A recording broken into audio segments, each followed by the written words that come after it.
अस्सलाम वालेकुम।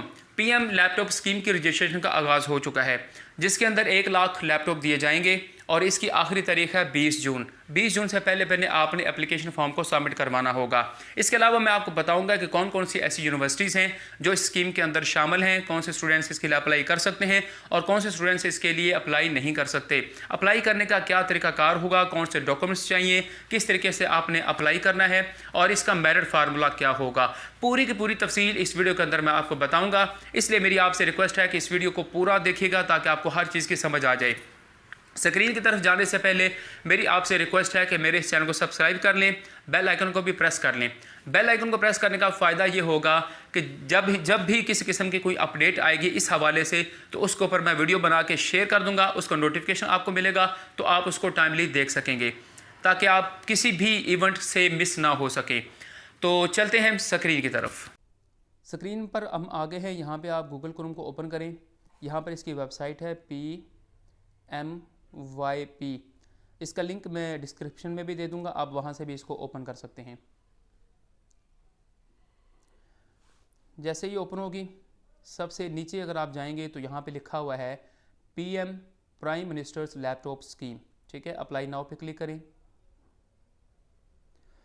यहाँ पर आप देखें तो कुछ जनरल इंस्ट्रक्शंस हैं जो मैं आपको समझा देता हूँ। फर्स्ट ये है कि once registered please go to application status. तो ये उस वक्त आप क्या करेंगे जब आप एप्लीकेशन सबमिट करवा चुके होंगे। तो एप्लीकेशन सबमिट करवाने के बाद आप गाहे बगाए अपना एप्लीकेशन स्टेटस चेक करते रहेंगे। एप्लीकेशन स्टेटस के अंदर क्या क्या चीज़ें हैं वो मैं आपको बता देता हूँ। यहाँ पर आप अपना फेज़ लिखेंगे, यहाँ से आप यूनिवर्सिटी सेलेक्ट करेंगे, जो आपकी यूनिवर्सिटी जिस शहर के अंदर आपकी यूनिवर्सिटी है वो सिलेक्ट करेंगे। उसके बाद आप यूनिवर्सिटी सेलेक्ट करेंगे, यहाँ पे कैंपस सेलेक्ट करेंगे, डिपार्टमेंट सेलेक्ट करेंगे, डिग्री लेवल आपका कौन सा है, BS है, BS PhD है, MPhil है, जो भी, ठीक है, और फाइंड रिजल्ट करेंगे।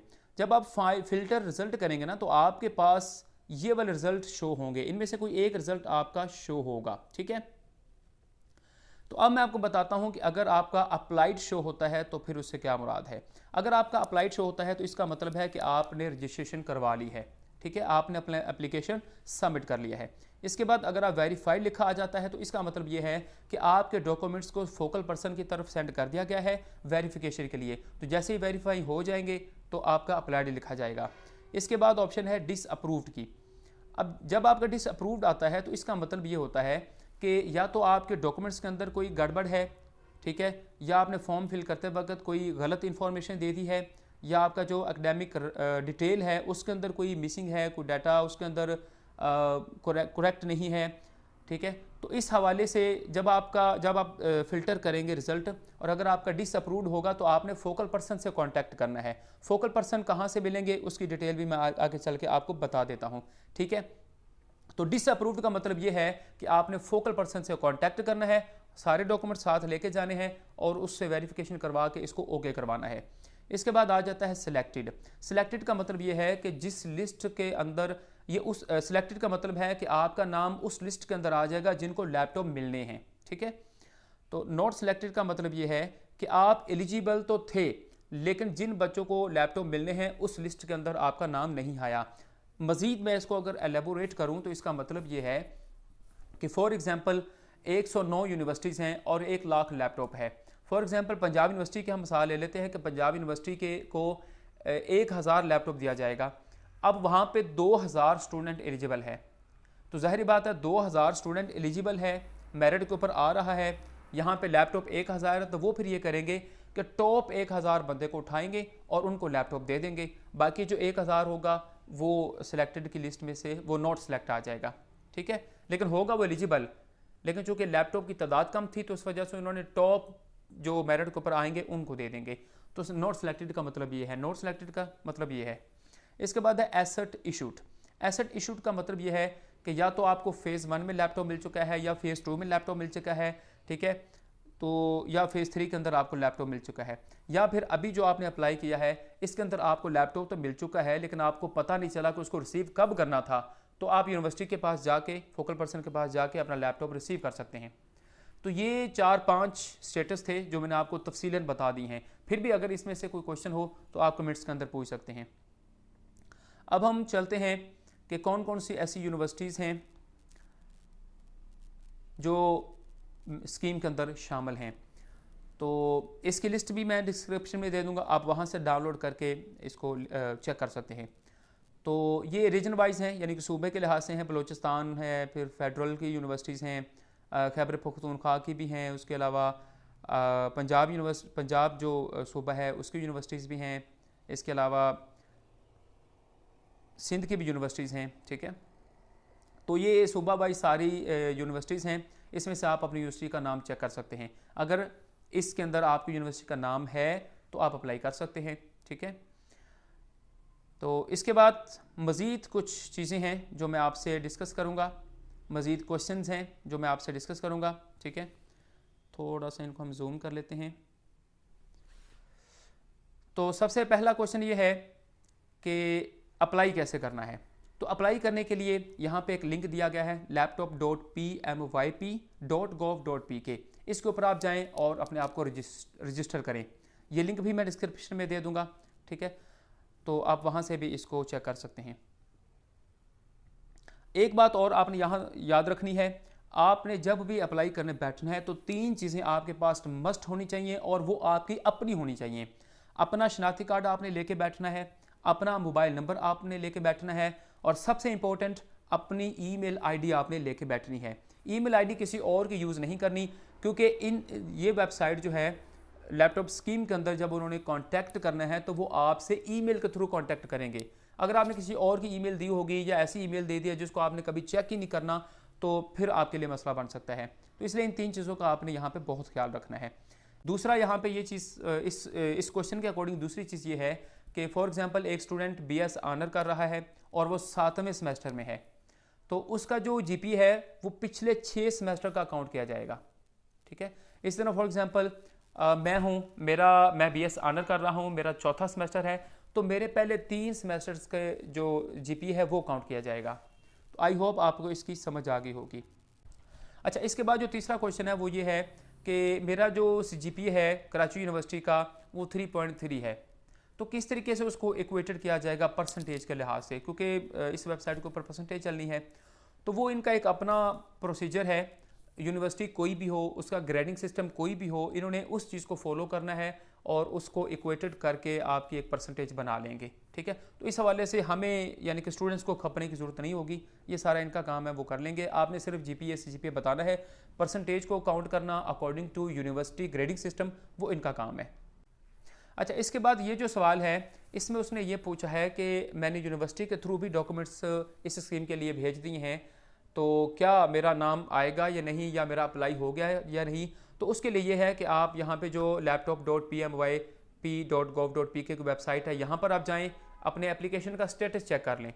अगर तो आपकी एप्लीकेशन सबमिट होगी तो तब भी आपको पता चल जाएगा, अगर सबमिट नहीं होगी तो तब भी आपको पता चल जाएगा। अगर सबमिट नहीं होगी तो आप अप्लाई कर लेना ऑनलाइन दोबारा से, अगर सबमिट है तो आप अपनी प्रोफाइल को अपडेट कर लेना।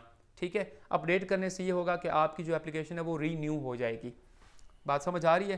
तो अपडेट करना ऐसे तमाम स्टूडेंट्स जिन्होंने यूनिवर्सिटीज़ के थ्रू अपना डाटा भेज दिया है उनके लिए एप्लीकेशंस को अपडेट करना बहुत ज़रूरी है।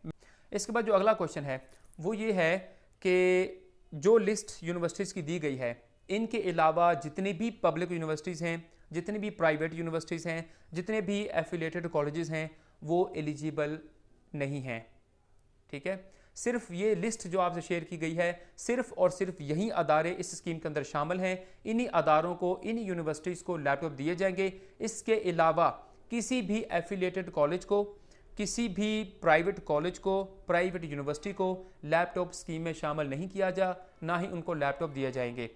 और यहाँ पर एक बात और आप ये जहन में रख लें कि हर यूनिवर्सिटी का मेन कैंपस, और इसके बाद ये क्वेश्चन ये है कि इस स्कीम के अंदर जो ऑर्फन्स हैं उनका कोई कोटा है या नहीं। तो भाई ऑर्फन का कोई कोटा नहीं है, ये सिर्फ और सिर्फ मेरिट बेस्ड है, मेरिट के ऊपर आपको लैपटॉप्स दिए जाएंगे। इसमें ऑर्फन का कोई कोटा नहीं है, ऑर्फन को कोई भी उनका एलिजिबिलिटी के अंदर उनका शामिल नहीं है। तो अगला क्वेश्चन ये है कि कौन से ऐसे स्टूडेंट्स हैं जो इस स्कीम के लिए एलिजिबल हैं। तो ऐसे तमाम स्टूडेंट्स जिन्होंने 30 जून 2023 से पहले पहले किसी भी यूनिवर्सिटी में एडमिशन लिया हुआ है और उनका एडमिशन कन्फर्म है, उनको रजिस्ट्रेशन नंबर इशू हो चुका है, यानी कि उनका जो एडमिशन है वो सिक्योर है, तब जाके वो अप्लाई कर सकते हैं। लेकिन डेट जो इन्होंने दी है वो है 30 जून 2023। तो ये आप देख लें, अगर आपका एडमिशन 30 जून 2023 से पहले हो चुका है, आपका एडमिशन सिक्योर है, आपको रजिस्ट्रेशन इशू हो चुका है, तो तब आप अप्लाई कर सकते हैं। यहाँ पर दोबारा फिर वही क्वेश्चन पूछा गया है। तो MBBS के, चाहे आप MBBS के स्टूडेंट्स हैं या जिस डिग्री के भी स्टूडेंट्स हैं, आपने लिस्ट चेक कर लेनी है। अगर आपका मेडिकल कॉलेज या मेडिकल यूनिवर्सिटी उस लिस्ट के अंदर शामिल है तो आपने अप्लाई करना है, अगर शामिल नहीं है तो आपने अप्लाई नहीं करना। ठीक है, जितने भी एफिलेटेड कॉलेजेस हैं, प्राइवेट कॉलेजेस हैं, जितने भी प्राइवेट यूनिवर्सिटीज़ हैं वो एलिजिबल नहीं हैं इस स्कीम के लिए, वो उनके स्टूडेंट्स अप्लाई नहीं कर सकते। लिस्ट में आपसे शेयर कर दूंगा, आप उसको चेक कर लीजिएगा। इसके अलावा ये पूछा गया है कि अगर कोई स्टूडेंट ट्रांसफ़र करवा लेता है, मतलब कुछ सेमेस्टर एक यूनिवर्सिटी में, कुछ सेमेस्टर उसने जाके किसी दूसरी यूनिवर्सिटी में किए हैं, तो वो भी एलिजिबल नहीं है, वो भी अप्लाई नहीं कर सकता। तो इसके अलावा है कि मुझे कैसे पता चलेगा कि मैं सिलेक्ट हुआ हूँ या नहीं, तो आप एप्लीकेशन स्टेटस के ऊपर जाएं, उसको चेक करें, उसका लिंक दिया हुआ है। अगर स्टेटस डिसअप्रूव आ जाता है, तो ये मैं पहले भी आपको बता चुका हूँ, दोबारा फिर बता देता हूँ कि अगर आपका स्टेटस डिसअप्रूव्ड है, अपने डॉक्यूमेंट्स पकड़ें, फोकल पर्सन के पास जाएं, जाके उनसे कंसर्न करें, उनसे कॉन्टैक्ट करें। फोकल पर्सन की लिस्ट भी आपको मैं बता दूंगा कि कैसे निकालनी है। इसके बाद पूछा गया है कि क्या मेरे बिहाफ पे कोई और बंदा लैपटॉप रिसीव कर सकता है? तो जनाब नहीं, आप खुद लैपटॉप रिसीव करेंगे। आपके बिहाफ पे कोई भी लैपटॉप रिसीव नहीं कर सकता, चाहे वो आपका ब्लड रिलेशन हो या कोई भी हो। आप खुद लैपटॉप रिसीव कर सकते हैं। हाँ, आपको ईमेल के ज़रिए से बता दिया जाएगा कि आपने किस डेट को कितने बजे कहाँ पे पहुँचना है लैपटॉप रिसीव करने के लिए। और खुदा न खास्ता अगर आप उस डेट को नहीं पहुँच सकते तो 10 दिन के अंदर अंदर आपने अपनी यूनिवर्सिटी से रब्ता करना होगा, तो यूनिवर्सिटी वाले आपको लैपटॉप दे देंगे। यहाँ पे क्वेश्चन पूछा गया है कि मैंने 2017 के अंदर इनरोलमेंट करवाई है, तो क्या ये मैं एलिजिबल हूँ या नहीं। तो उसके लिए नीचे एक पूरा कॉलम है जिसके अंदर पूरी डिटेल दी गई है, वो भी मैं आगे चल कर आपको दिखा देता हूँ। इसके बाद पूछा गया है कि अगर मेरा स्टेटस शो होता है सिलेक्टेड का, तो फिर जनाब आपका लैपटॉप निकल गया है, आपको मुबारक हो, आपका सिलेक्टेड के अंदर आ गया है, आप जाएँ जाके लैपटॉप को रिसीव करें, डेट्स इट। इसके बाद पूछा गया है कि मुझे लैपटॉप मिल जाता है तो फिर मैं उसको एक्सेस कैसे कर सकता हूँ, उसको एक्टिवेट कैसे कर सकता हूँ। तो जनाब ईमेल के ज़रिए से आपको यूज़र आईडी और पासवर्ड सेंड किया जाएगा, जिसके थ्रू आप विंडो को भी एक्टिवेट कर सकते हैं और जो माइक्रोसॉफ्ट ऑफिस है 365 उसको भी आप एक्टिवेट कर सकते हैं। लेकिन ये ईमेल के ज़रिए से आपको इसकी सारी डिटेल मिलेगी। तो इसी तरह ऊपर जो स्टेटस था सिलेक्टेड का, वो भी आपको ईमेल के ज़रिए से उसका तमाम जो मेन्यू है वो बता दिया जाएगा कि आपने कब और कहाँ जाना है लैपटॉप लेने के लिए। इसके अलावा यहाँ पे पूछा गया है कि मैंने फ़ेज़ 1 में भी अप्लाई किया था, फ़ेज़ 2 में भी अप्लाई किया था, लेकिन मुझे लैपटॉप नहीं मिला। तो अगर आपको लैपटॉप नहीं मिला तो आप इस फ़ेज़ 3 के अंदर अप्लाई कर सकते हैं, आपको लैपटॉप मिल जाएगा। ठीक है, बस उन लोगों को नहीं मिलेगा जिन्होंने लैपटॉप रिसीव किया हुआ है। जिन्होंने लैपटॉप रिसीव नहीं किया हुआ, अप्लाई जितना मर्जी किया हुआ है, जहाँ जहाँ भी किया हुआ है, तो वो यहाँ पर भी अप्लाई कर सकते हैं। यहाँ पर ये पूछा गया है कि मैंने जो इन्फॉर्मेशन थी ऑनलाइन फॉर्म फिल करते वक्त मुझसे कुछ डाटा गलत इंटर हो गया है। तो जब डाटा आपसे गलत इंटर हो गया है तो आप फोकल पर्सन से कांटेक्ट करें। तो यहाँ पर लिखा गया है कि क्या मैं अपने फादर की CNS की डिटेल दे सकता हूँ? तो बिल्कुल नहीं, आपको अपने ज़ाती शनाख्ती कार्ड की डिटेल देनी है, अपना ही मोबाइल नंबर आपको देना है और अपना ही ईमेल आईडी आपको देना है। तो ये बार बार मैं कह रहा हूँ कि इन 3 चीज़ों पे आपने गलती नहीं करनी, क्योंकि इसके ज़रिए से आपको सारी इन्फॉर्मेशन मिलनी है, सारी अपडेट मिलनी है, सारी की सारी कम्युनिकेशन आपको ईमेल के ज़रिए से होनी है। तो ईमेल भी आपने गाहे बगैर चेक करते रहना है, ऑनलाइन स्टेटस भी आपने गाहे बगैर चेक करते रहना है, तो मैसेजेस भी आपने चेक करते रहना है। तो ये सारी चीज़ें आपकी अपनी होंगी, किसी और का शनाख्ती कार्ड आप यूज़ नहीं कर सकते। यहाँ पर ये पूछा गया है कि अगर मेरा जो एप्लीकेशन का स्टेटस है वो हो जाता है एसेट, तो अगर आपका स्टेटस एसेट है तो आपका लैपटॉप डिस्पैच हो चुका है। अगर आपको रिसीव नहीं हुआ तो आप यूनिवर्सिटी के फोकल पर्सन से रब्ता करें, 10 दिन के अंदर अंदर वहाँ से आप उठा सकते हैं। यहाँ पे पूछा गया है कि मैं एफिलेटेड कॉलेजेस का स्टूडेंट हूँ तो क्या मुझे लैपटॉप मिलेगा? तो भाई नहीं मिलेगा, एफिलेटेड कॉलेजेस इसके अंदर शामिल नहीं है। यहाँ पे ये पूछा गया है कि मेरा जो डिपार्टमेंट है वो लिस्टेड नहीं है ऑनलाइन पोर्टल के ऊपर, तो इसके लिए आप फोकल पर्सन के पास जाएंगे तो वो आपका जो डिपार्टमेंट है वो उसके अंदर इंक्लूड करवा देंगे। यूनिवर्सिटी शो होना लाजमी है। फॉर एग्जांपल पंजाब यूनिवर्सिटी का फिज़िक्स डिपार्टमेंट शो नहीं हो रहा, जबकि पंजाब यूनिवर्सिटी शो हो रही है, तो आप फोकल पर्सन के पास जाएंगे और उसको जाके बताएंगे कि सर ऑनलाइन जो फॉर्म है उसके अंदर डिपार्टमेंट ऑफ फिज़िक्स शो नहीं हो रहा, तो वो फिर शो करवा देंगे। ठीक है, यहाँ पर ये पूछा गया है कि मैंने बैचलर किसी और यूनिवर्सिटी से किया था और वहाँ पर मुझे लैपटॉप मिल गया था, अब जो मास्टर है वो मैं किसी और यूनिवर्सिटी से कर रहा हूँ, तो क्या यहाँ पर भी मैं लैपटॉप के लिए अप्लाई कर सकता हूँ या लैपटॉप मुझे मिलेगा? तो भाई नहीं मिलेगा। ये मैं ऑलरेडी आपको बता चुका हूँ कि जो स्टूडेंट भी इस स्कीम के तहत पहले लैपटॉप ले चुका है उसको दोबारा लैपटॉप नहीं मिलेगा, चाहे वो जिस भी यूनिवर्सिटी में चला गया है या जिस भी प्रोग्राम में है, उसको दोबारा लैपटॉप नहीं मिलेगा, वो एलिजिबल नहीं है। ठीक है, तो ये तमाम इंपॉर्टेंट क्वेश्चंस थे जो आपसे मैंने डिस्कस कर दिए हैं। इसके अलावा भी अगर आपके पास कोई क्वेश्चंस हो, कोई चीज़ आप पूछना चाहते हो, तो स्क्रीन के ऊपर मेरा व्हाट्सएप नंबर है, आप यहाँ से भी कांटेक्ट कर सकते हैं, कमेंट्स बॉक्स के अंदर भी मुझसे कांटेक्ट कर सकते हैं। स्टूडेंट्स, आई होप मैंने सारी चीज़ें पूरी तफसील के साथ डिस्कस करनी है। इसके अलावा भी आपके माइंड के अंदर कोई भी क्वेश्चन हो तो आप स्क्रीन के ऊपर मेरा व्हाट्सएप नंबर दिया गया है, आप इसके थ्रू भी पूछ सकते हैं, कमेंट्स बॉक्स के अंदर भी आप मुझसे रब्ता कर सकते हैं। इसके अलावा सबसे अहम बात यहाँ पर यह है कि स्टूडेंट्स, अगर आपके पास नेट फैसिलिटी नहीं है या आप अपनी एप्लीकेशन को फिल नहीं कर सकते या आपको समझ नहीं आ रही कि इसको फिल कैसे करने हैं, तो ये काम मेरी टीम आपके बिहाफ पे करेगी। आप मुझसे रब्ता करें, मुझे अपने डॉक्यूमेंट्स पूरी तफसील दें, हम आपके बिहाफ पे आपकी एप्लीकेशन को फिल भी करेंगे और उसको सबमिट भी करेंगे। तो बहुत शुक्रिया, दुआ में याद रखिएगा। अल्लाह हाफ़िज़।